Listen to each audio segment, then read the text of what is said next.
اہل بیت کی محبت سر آنکھوں پر، لیکن ان کو خدا کے درجے تک پہنچانا یہ شرک ہے۔ یہی تو عیسائیوں نے کیا۔ عیسائی پہلے صحیح مومن تھے، لیکن چلتے چلتے بعد میں انہوں نے عیسیٰ علیہ السلام کو خدا کا بیٹا کہنا شروع کر دیا، حضرت مریم کو خدا کی بیوی کہنا شروع کر دیا۔ اسی طرح شیعہ بگڑ گئے۔ سارے شیعوں کی بات نہیں کر رہا، اس میں کچھ فرقے ہیں جو غلات ہیں، غالی شیعہ ہیں۔ اللہ ان کی نحوستوں سے محفوظ رکھے۔ اسی لیے میرے عزیزو، اہل سنت و جماعت کا دامن کبھی ترک نہ کرنا، کبھی نہ چھوڑنا۔ یہ ایسا درمیانی راستہ ہے جس مسلک میں آج ہمیں صحابہ کی تعظیم بھی سکھائی جاتی ہے اور اہل بیت اطہار کی تعظیم بھی سکھائی جاتی ہے۔ یہاں ایک بال برابر بھی ہمیں ادھر سے ادھر ہونے نہیں دیا جائے گا۔ ایک بات سمجھ کر کے چلیں، اور جب ایسے موضوعات چھڑ جائیں کہیں مجلسوں میں، یہ بات بھی سمجھ کے چلو، صحابہ کو ایک طرف لے کر کے، اہل بیت کو ایک طرف لے کر کے، آج انٹرنیٹ پر کچھ ایسے مناظرے کرنے والے ہیں، فیس بک کے مناظر بہت سے ہیں، سوشل میڈیا کے بڑے بڑے مناظر ہیں، نکڑ پر بیٹھ کر کے اور گٹر پہ بیٹھ کر کے مناظرے کرتے رہتے ہیں۔ کس بات پر؟ کہ صدیق اکبر افضل ہیں، کہ مولا علی افضل ہیں، فاطمہ زہرا خطا پر تھیں، کہ حضرت ابو بکر خطا پر تھے۔ معاذ اللہ، تم ہوتے کون ہو ان باتوں کو چھیڑنے والے؟ 14 صدیاں گزر گئیں، نہ تم ان کے زمانے میں ہو، نہ تمہارے باپ داداؤں نے انہیں دیکھا ہے، اور آج بیٹھ کر کے تمہارا ایمان کتنا ہے، تمہارا عمل کتنا ہے، تمہارا علم کتنا ہے، اتنی مقدس ہستیوں پر تم آج انٹرنیٹ پر بیٹھ کر کے مناظرے کر رہے ہو۔ ان بحثوں کو چھوڑو، شیطان یہاں تمہارا ایمان تباہ کر دے گا۔ جب ایسی باتیں آ جائیں، صحابہ اکرام کے آپس کے جو بھی معاملات ہوئے ہیں، تو ان باتوں کو جب بھی کوئی تمہارے درمیان چھیڑے تو اتنا کہیں کہ ان دونوں کا معاملہ وہ حل کرے گا جو ان دونوں سے بڑا ہوگا۔ میں کون ہوں؟ میں تو 14 صدیوں کے بعد آیا ہوا ایک چھوٹا سا بچہ ہوں۔ اگر ان صحابہ کے درمیان کچھ معاملات ہوئے ہیں تو اللہ موجود ہے، رسول کریم صلی اللہ علیہ وسلم ان کے سرپرست ہیں۔ دیکھا جائے گا قیامت کے دن ان کے جو بھی معاملات ہوں گے اللہ ان کا فیصلہ فرمائے گا۔ تم کیوں اپنا ایمان خراب کرتے ہو؟ میری بات سمجھ میں آ رہی ہے؟ صحابہ اکرام کی بات آئے، اہل بیت کی بات آئے، یا ان کے آپسی کچھ بھی معاملات کی بات آئے، تو وہاں سے اپنا دامن اٹھا لینا، فوراً اس محفل کو چھوڑ دینا۔ اپنی رائے دینے کی بھی کوشش مت کرنا کہ کون صحیح تھا کون غلط تھا، یہ تمام معاملات میں اپنی رائے بھی مت دو، اس لیے کہ پھر تمہاری بھی پکڑ ہوگی۔ جس دن تم یہ کہو گے تو قیامت کے دن تم سے بھی پوچھا جائے گا، تم ان دو بڑے لوگوں کے درمیان فیصلہ کرنے کے لیے بیٹھے تھے، پہلے تو بتا تیرے اعمال کہاں ہے، تم فیصلہ کرنے کے قابل ہو؟ اس لیے میرا تو طریقہ یہ ہے، جب بڑوں کی بات آئے، بزرگان دین، سلف صالحین، صحابہ تابعین کی بات آئے، کچھ بھی ان کے درمیان اگر اختلاف بھی ہوا ہو تو ان تمام اختلافات کو اللہ کے حوالے کر دو، اللہ رب العزت کے حوالے کر دو، وہ احکم الحاکمین ہے، قیامت کے دن فیصلہ فرمائے گا۔ عزیزان گرامی وقار، صحابہ اکرام کے بارے میں آج کیوں کہہ رہا ہوں آپ کو معلوم ہے؟ آپ رسول کریم صلی اللہ تعالیٰ علیہ وسلم پر ایمان لاتے ہیں، حضور کو خاتم النبیین مانتے ہیں، اللہ کے نبی صلی اللہ تعالیٰ علیہ وسلم کی ہر بات کو تسلیم کرتے ہیں، رسول کریم صلی اللہ تعالیٰ علیہ وسلم کی ہر بات کو تسلیم کرتے ہیں۔ اب چلیے آپ مسلمان ہیں، مجھے یہ بتاؤ رسول کریم صلی اللہ تعالیٰ علیہ وسلم نے کب آپ سے کہا کہ فجر کی نماز پڑھو، ظہر کی نماز پڑھو، عصر کی نماز پڑھو؟ آپ سے ڈائریکٹ آ کر کے حضور نے فرمایا؟ نہیں فرمایا۔ حضور اکرم صلی اللہ علیہ وسلم نے کس سے فرمایا؟ کس سے فرمایا؟ اپنے صحابہ سے فرمایا۔ جو کچھ بھی میرے آقا کی زبان سے نکلا وہ پورا کیا ہے؟ دین ہے۔ وہ پورا کیا ہے؟ دین ہے۔ قرآن میرے آقا کی زبان سے نکلا، اللہ تعالیٰ نے وہی فرمائی اور حضور نے پڑھ کر سنایا۔ کس کو سنایا؟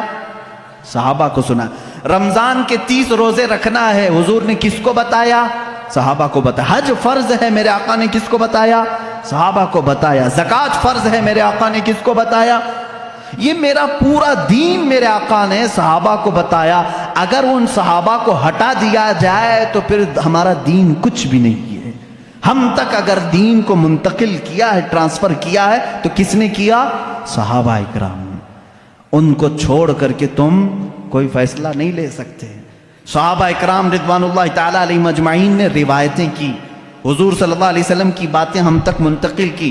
ارے یہ قرآن جس پر کل آپ نے پوری مفصل گفتگو سنی ہے، یہ پورا قرآن بھی اگر محفوظ ہم تک پہنچانے میں بڑا کردار ادا کیا ہے تو صحابہ اکرام نے کیا۔ حضور صلی اللہ علیہ وسلم سے انہوں نے جتنا سنا تھا سب کچھ انہوں نے لکھا اور جمع کیا، اور امت بعد میں آنے والی امت کو یہ امانت پہنچائی۔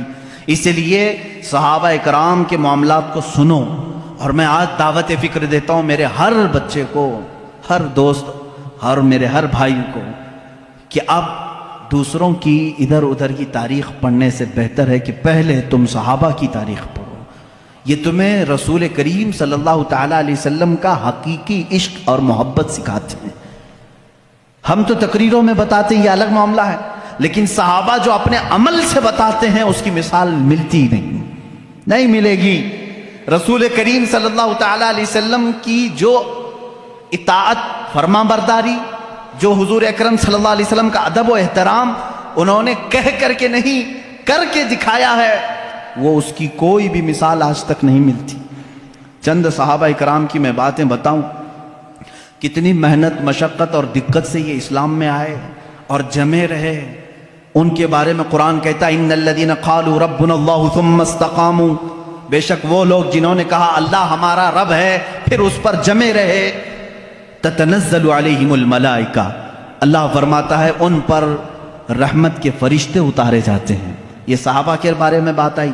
ایک بار جب انہوں نے کہہ دیا اللہ ہمارا رب ہے پھر ہٹتے نہیں تھے، اس سے ہٹتے نہیں تھے۔ آج کی جو موب لنچنگ ہے ان کے ساتھ بھی ہوئی ہے، بلکہ اس سے بھی زیادہ سخت طریقے سے ہوئی ہے۔ صحابہ اکرام رضوان اللہ تعالیٰ علیہم اجمعین کو جو اذیتیں دی گئی، جو مشقتیں دی گئیں، میرے عزیزوں کان کھڑے ہو جاتے ہیں سنتے ہوئے۔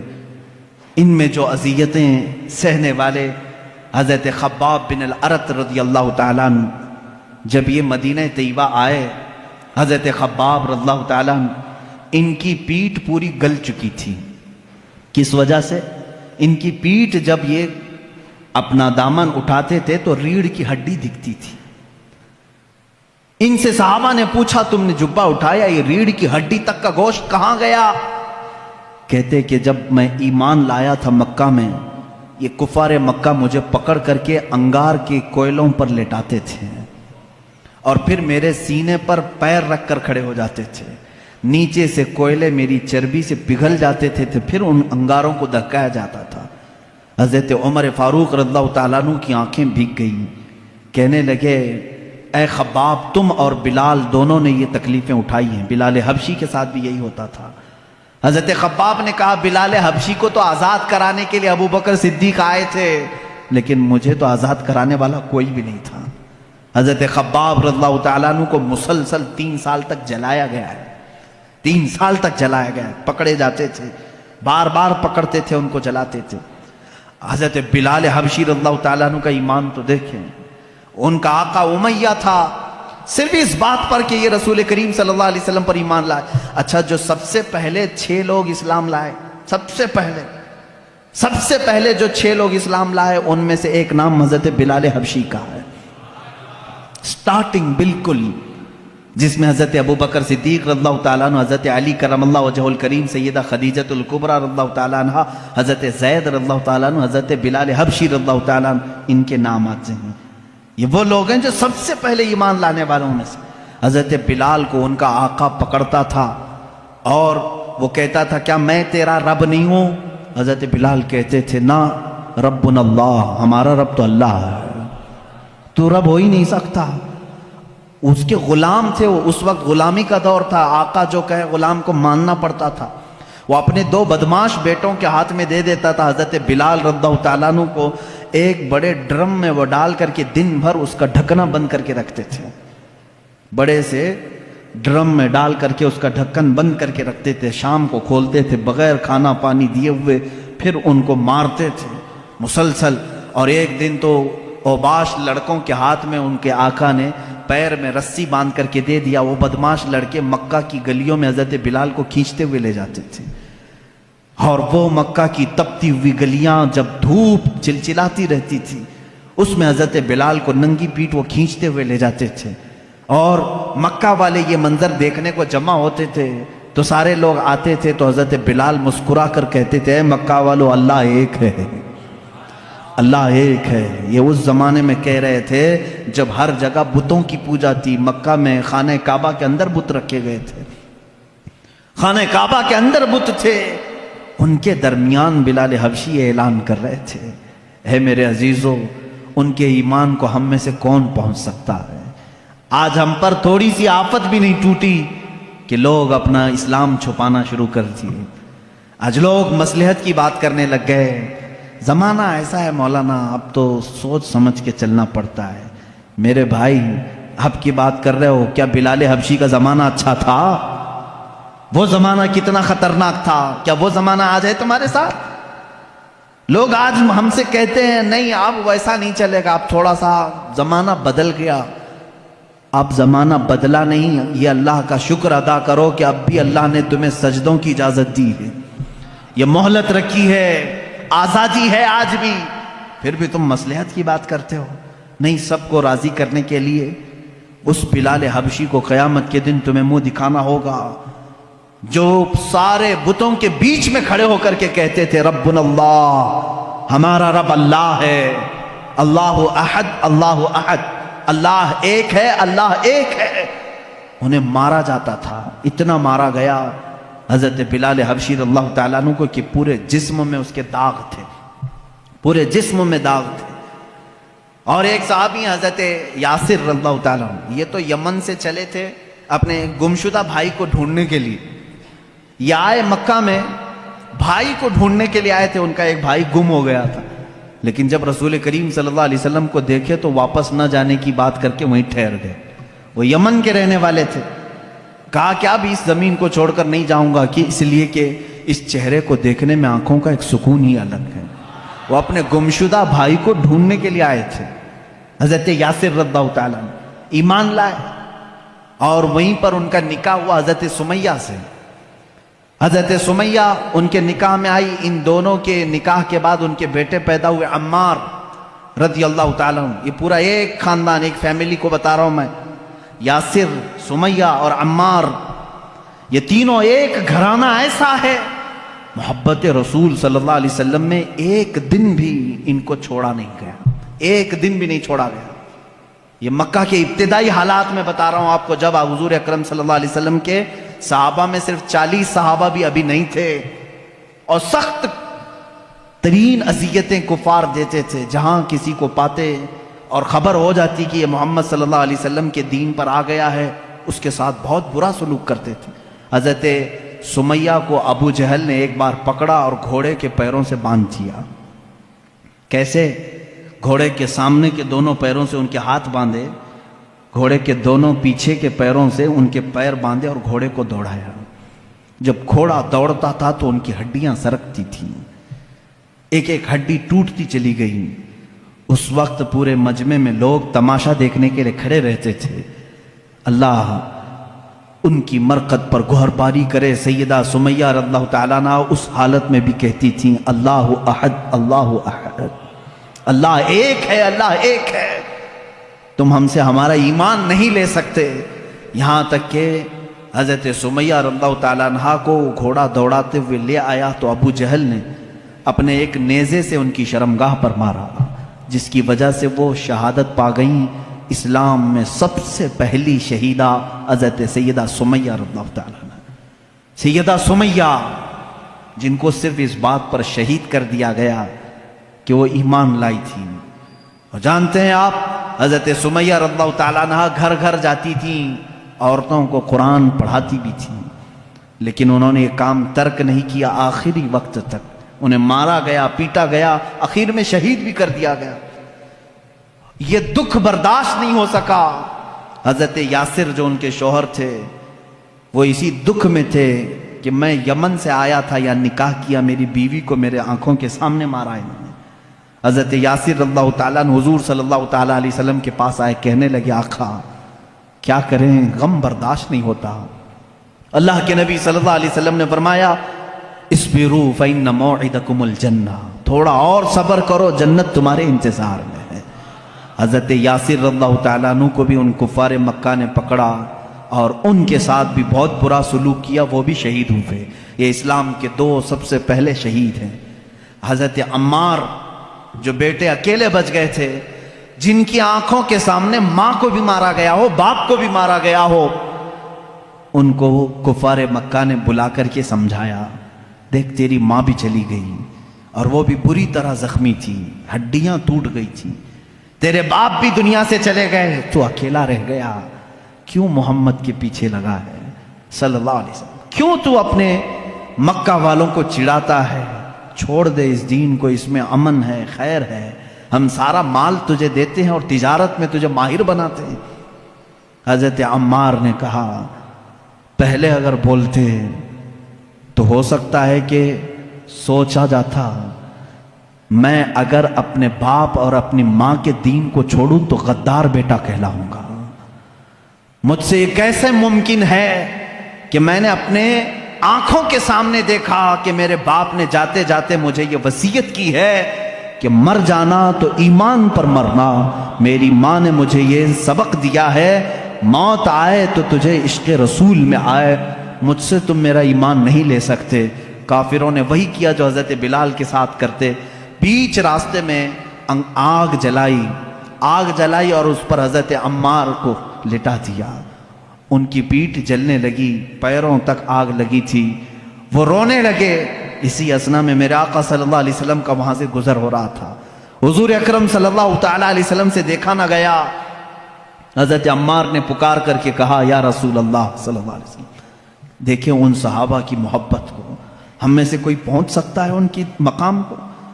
کیا کہتے ہیں جانتے ہیں حضرت عمار؟ آگ پر لیٹے ہوئے ہیں، کفار مکہ وہاں پر انہیں ظلم و اذیت دے رہے ہیں، اس وقت رسول پاک صلی اللہ علیہ وسلم کا گزر ہو رہا تھا، صرف اتنا کہا آقا اگر آپ اپنے عمار سے راضی ہیں تو میرے سامنے یہ آگ کچھ بھی نہیں، اگر آپ راضی ہیں تو میرے لیے آگ کی گرمی کچھ بھی نہیں ہے۔ اس مقام پر بھی وہ یہ کہہ رہے ہیں، یہ نہیں کہا جل گیا ہائے ہائے مجھے بچا لیں، کہہ رہے ہیں یا رسول اللہ اگر آپ راضی ہیں مجھ سے تو پھر یہ آگ کی تپش بھی میرے لیے کچھ نہیں ہے۔ اللہ کے نبی صلی اللہ علیہ وسلم نے کیا پڑھا جانتے ہیں اس وقت؟ کہا یا نارو کونی بردن و سلامن علی عمار ابن یاسر۔ یہ آیت تو حضرت ابراہیم علیہ السلام کے لیے قرآن میں آئی ہے، میرے آقا صلی اللہ علیہ وسلم نے فرمایا اے آگ ٹھنڈی ہو جا عمار بن یاسر پر۔ حضرت عمار کہتے ہیں پھر ہجرت کرنے تک ہر ہفتے مکہ کے کفار مجھے آگ میں رکھتے، لیکن ہر بار آگ میرے لیے ٹھنڈی ہی ہوتی تھی، مجھے گرمی لگی نہیں کبھی۔ حضرت عمار رضی اللہ تعالیٰ عنہ ان صحابہ میں سے جنہوں نے اسلام کے راستے پر اذیتیں اٹھائی مگر دامن رسول کبھی ترک نہیں کیا۔ عزیزان گرامی، ان صحابہ میں ایک لمبی فہرست ہے۔ رسول پاک صلی اللہ تعالیٰ علیہ وسلم کے لیے صحابہ نے صرف اپنی جانیں نہیں، اپنا مال بھی، اپنا وقت بھی، اپنی عزیز ترین خواہشات بھی، اپنی محبتیں سب قربان کیا ہے۔ کون سی چیز ہے جو انہوں نے نہیں چھوڑا؟ ایک صحابی حضرت ابو طلحہ انصاری رضی اللہ تعالیٰ عنہ، یہ وہ صحابی ہیں مدینہ طیبہ میں حضور اکرم صلی اللہ تعالیٰ علیہ وسلم ان کی بڑی تعریف فرماتے تھے۔ جنگ حنین میں جہاں بڑے بڑے مجاہدین کے پاؤں اکھڑ گئے تھے، جنگ حنین ایک سخت جنگ ہے جس میں مسلمانوں پر بہت سخت مسئلہ آ گیا تھا، پاؤں پیچھے ہٹانے کا معاملہ تک آ گیا تھا۔ اس وقت بھی حضرت ابو طلحہ رضی اللہ تعالیٰ عنہ ڈٹے رہے اور تنہا اپنے ایک ہاتھ سے 20 کافروں کو انہوں نے مارا تھا، 20 لوگوں کو مارا تھا۔ صحابی رسول ان کے پاس بڑی بڑی فضیلتیں تھے، میرے آقا صلی اللہ تعالیٰ علیہ وسلم ان سے محبت فرماتے، جب مدینے میں کوئی مہمان آتا تو کہتے ابو طلحہ کے گھر بھیجا کرو، کیونکہ حضرت ابو طلحہ مہمانوں کی ایسی ضیافت کرتے تھے، اللہ اکبر۔ حضور اکرم صلی اللہ تعالیٰ علیہ وسلم کے گھر ایک مہمان آئے، حضور نے فرمایا ابو طلحہ لے جاؤ، لے کر کے آئے، گھر آئے تو پتہ چلا بیوی نے کہا کھانا کچھ بھی نہیں ہے، ایک ہی آدمی کھا سکتا ہے، بچے بھی ہیں، آپ بھی ہیں، میں بھی ہوں، اور ایک مہمان کو آپ لے کر کے آئیں۔ حضرت ابو طلحہ نے کہا کوئی بات نہیں، بچوں کو سلا دو، بچوں کو تھپک کر سلا دو، کل ان کے لیے دیکھا جائے گا، اور رہی بات تیری اور میری، ہم رات کو صبر کر لیں گے، ہمارے کھانے میں سب سے پہلا حق مہمان رسول کا ہے۔ کون ہے جو اپنے گھر کی ایک کھانے کی مقدار کو آئے ہوئے مہمان کے لیے دے دے؟ اپنے بچوں کو سلا دیا، بیوی سے کہہ دیا لیکن مہمان کو یہ بات معلوم ہونے نہ پائے کہ میرے گھر میں صرف ایک آدمی کا کھانا ہے، کہا دسترخوان بچھانا، کھانا رکھنا، لیکن اے میری شریک حیات چراغ بجھا دینا، چراغ گل کر دینا۔ ان کی بیوی نے دسترخوان پر کھانا رکھنے کے بعد چراغ بجھا دیا، چراغ بند ہو گیا، اندھیرا رہا۔ حضرت ابو طلحہ نے مہمان کے سامنے کھانے کی برتن آگے کی، کہا آپ کھاتے رہے، میں بھی کھا رہا ہوں۔ آپ نے صرف منہ چلایا اور مہمان کو پیٹ بھر کر کھانا کھلایا، یہاں تک کہ صبح ہوئی۔ جب رات مہمان نے ابو طلحہ کے گھر گزاری، صبح ہوئی، رسول کریم صلی اللہ تعالیٰ علیہ وسلم کے پاس آپ آئے۔ میرے آقا صلی اللہ تعالیٰ علیہ وسلم نے مسکرایا اور ان کا استقبال کیا۔ ابھی کچھ بات ہوئی نہیں، حضور اکرم صلی اللہ علیہ وسلم نے فرمایا ابو طلحہ جبرائیل آئے تھے کل رات، تمہارے گھر جو ہوا مجھے بتا کر گئے کہ اللہ تبارک و تعالیٰ نے تمہارے لیے جنتی دسترخوان بچھایا ہے جو اپنے حبیب کے مہمان کو اپنے گھر میں ذرا وقت کے لیے شرمندہ ہونے نہیں دیتا۔ مولا اس ابو طلحہ کو کبھی زندگی میں شرمندہ نہیں کرے گا۔ یہ میرے آقا کی دعا تھی۔ اس ابو طلحہ رضی اللہ تعالیٰ عنہ کی بات میں کروں، مدینہ طیبہ کے قریب میں ان کا ایک باغیچہ تھا۔ یہ ایک دو صحابہ نہیں جو باغیچے رکھتے تھے، بڑے بڑے رئیس صحابہ بھی ہیں، اس میں سے حضرت ابو طلحہ انصاری رضی اللہ تعالیٰ۔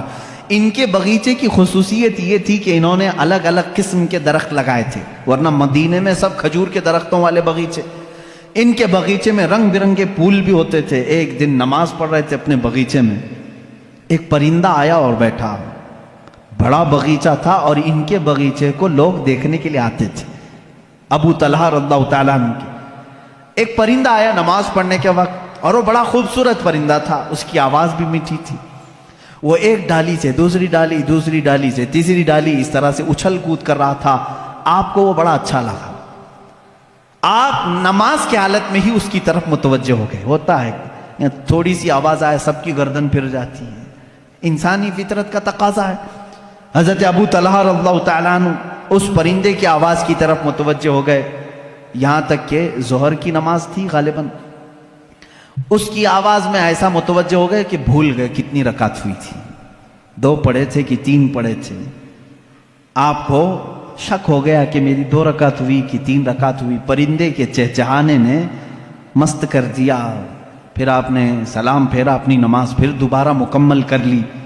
دوڑتے ہوئے میرے آقا صلی اللہ علیہ وسلم کے پاس آئے، کہا یا رسول اللہ صلی اللہ علیہ وسلم، آپ کی بارگاہ میں خبر دینے آیا ہوں، آپ کو معلوم ہے میرا سب سے حسین باغیچہ ہے مدینے کے گرد و نواح میں؟ کہا ہاں معلوم ہے۔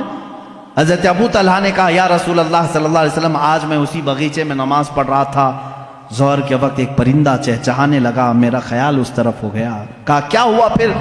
کہا اس کی طرف اتنا متوجہ ہو گیا کہ میں نماز میں اپنی رکعت بھول گیا، لیکن یا رسول اللہ صلی اللہ علیہ وسلم بعد میں نے اپنی نماز کو درست کر لیا، لیکن آپ کی بارگاہ میں آج اس لیے آیا ہوں آپ گواہ ہو جائیں، اس پورے باغیچے کو میں نے صدقہ کر دیا۔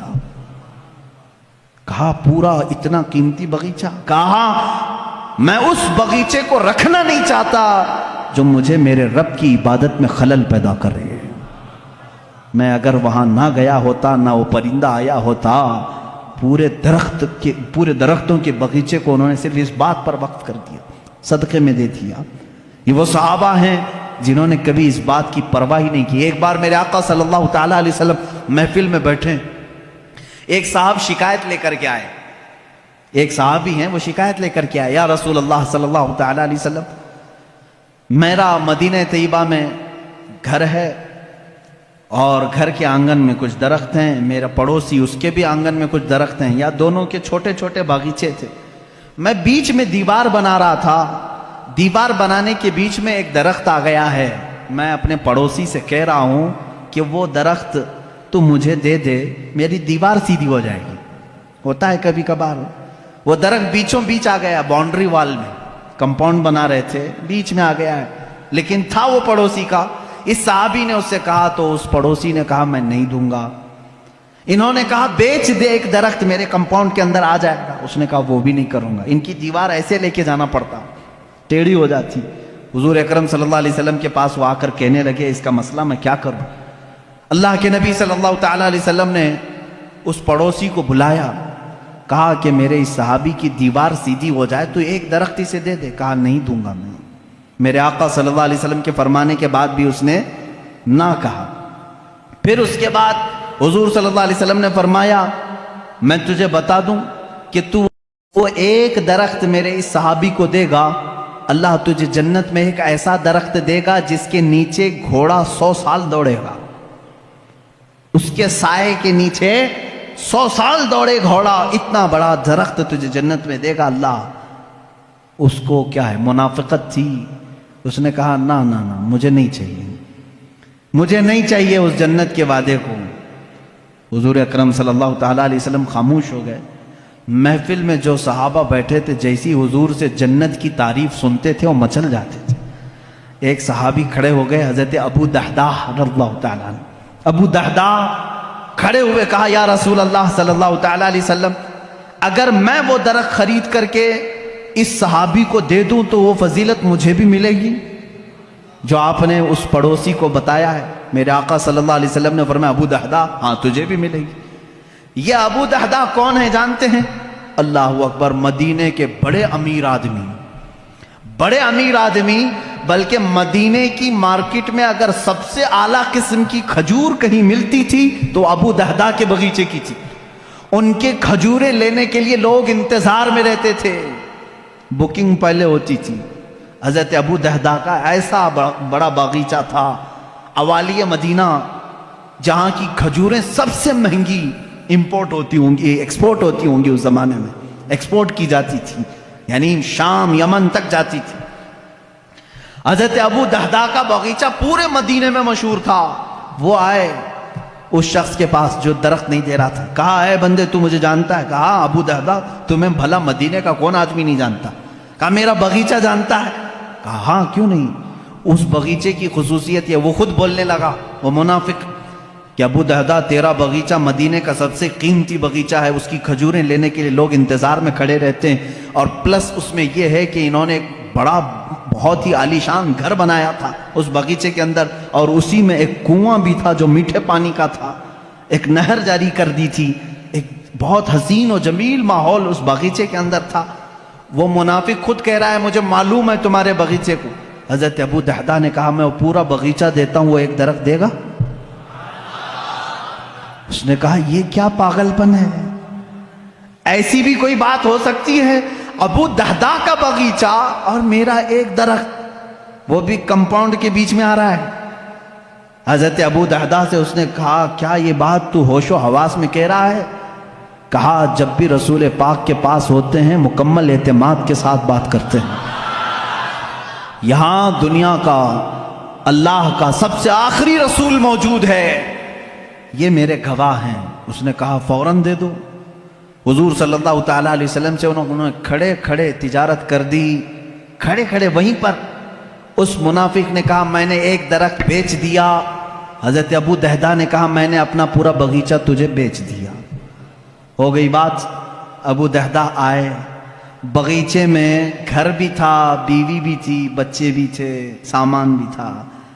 دروازے پر کمپاؤنڈ کے باہر کھڑے باغیچے کے پکارنے لگے اپنی بیوی کو، ام دحداح میں نے یہ باغیچہ آج بیچ دیا ہے. عورتوں کے معاملات تو معلوم ہوں گے آپ کو، اپنے مردوں کی کوئی چیز بیچنے کہاں دیتی، لیکن وہ صحابیہ تھی.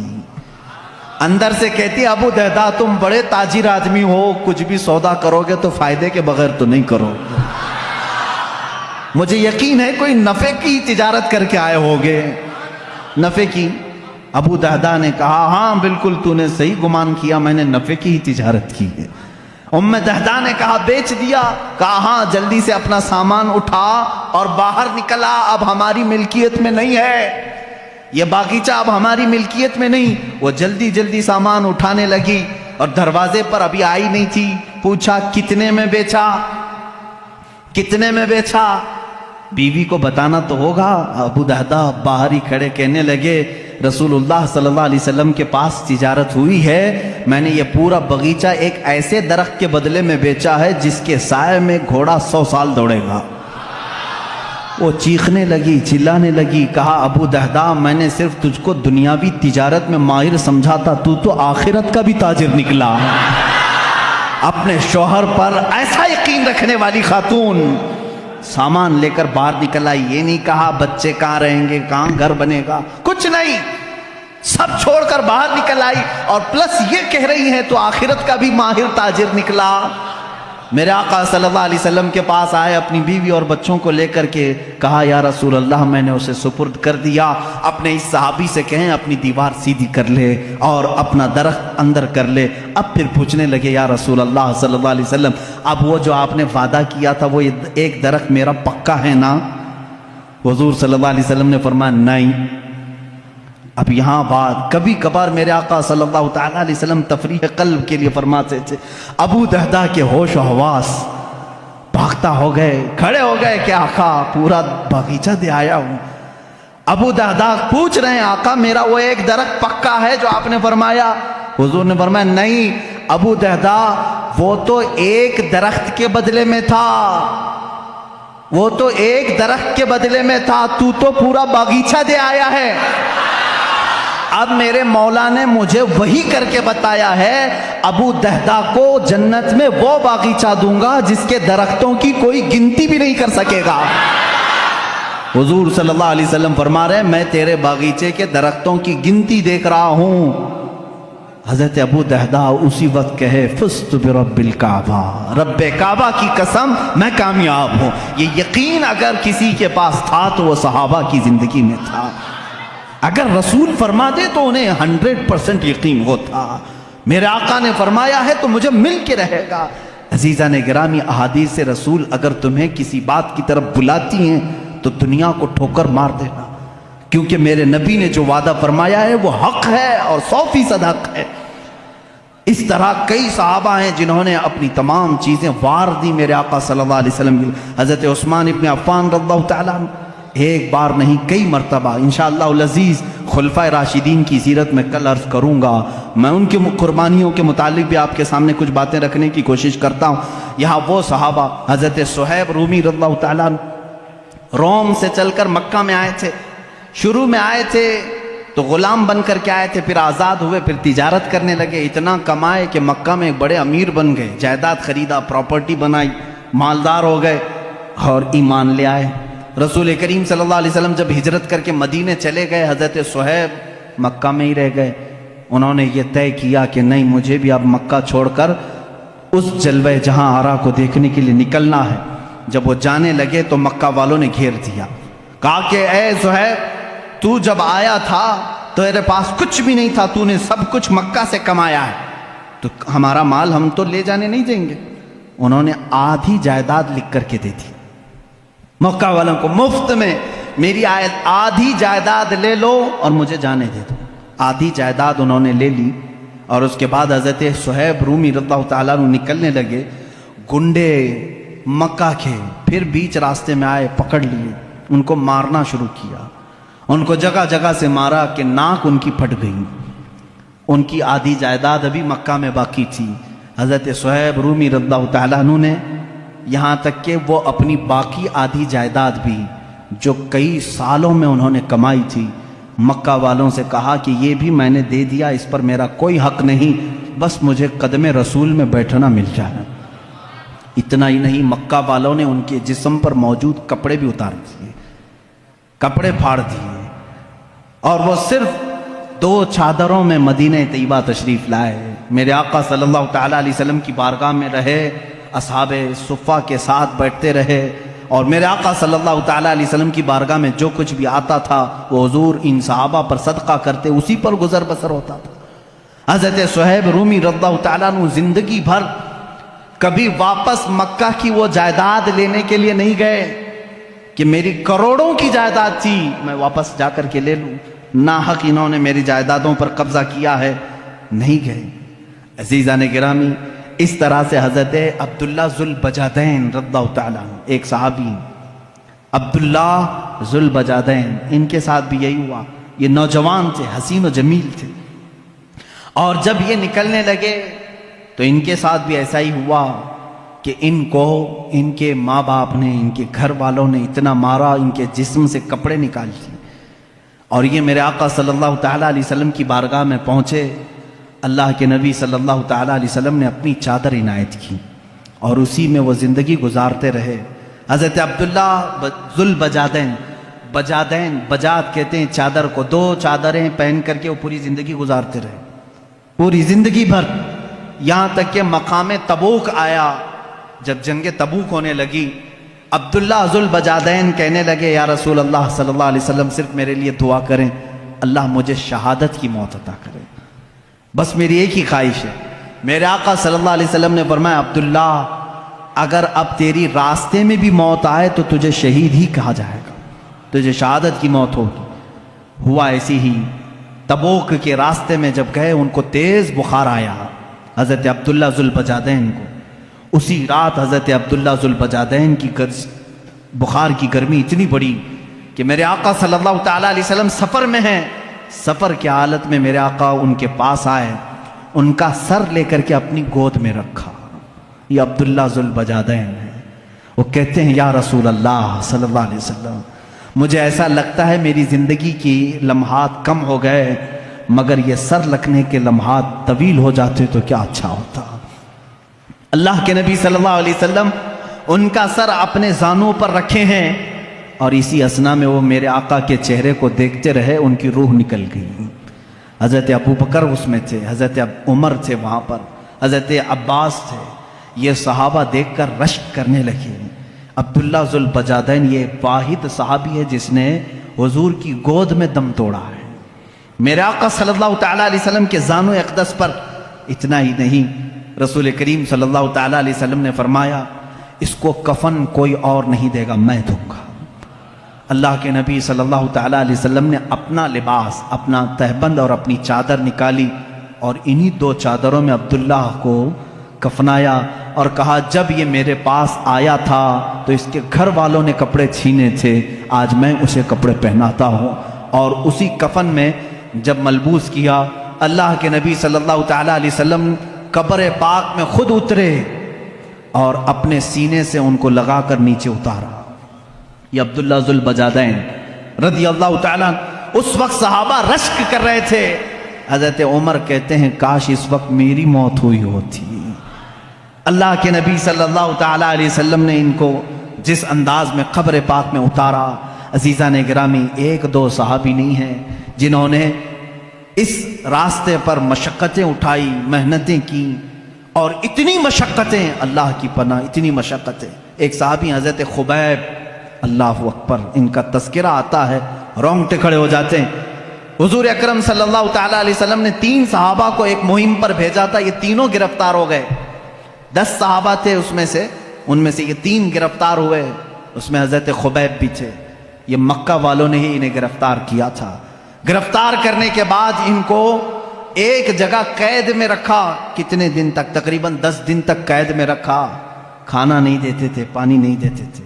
ہم کربلا کے واقعات سنتے ہیں میرے عزیزوں، صحابہ کے یہ جانثاریاں کیوں نہیں سنتے جن کے ساتھ سخت ترین اذیتیں اس زمانے کے ظالموں نے کی۔ حضرت خبیب کو 10 دن کے بعد نکالا، دعوت عام ہوئی، مکہ والے جمع ہوئے۔ حضرت خبیب کو انہوں نے آخری دن سولی پر چڑھانے کا طے کر لیا تھا، سولی تیار کی گئی، لیکن کافروں نے اتنا ہی نہیں کیا، حضرت خبیب کو اس کھوٹے پر باندھا گیا جس پر سولی دینی تھی۔ باندھ کر کے سب سے پہلے ان کے ناخنوں کو پکڑ سے نکالا، کھینچا۔ ایک ناخن کو اگر پکڑ سے کوئی کھینچے تو اس کی اذیت کیا ہوتی ہے۔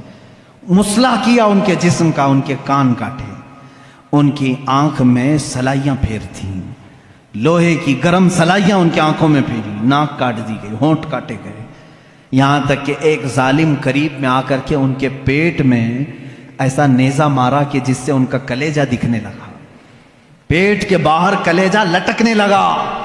اس حد تک ان کو اذیت دی گئی، سولی پر ابھی نہیں چڑھایا گیا تھا۔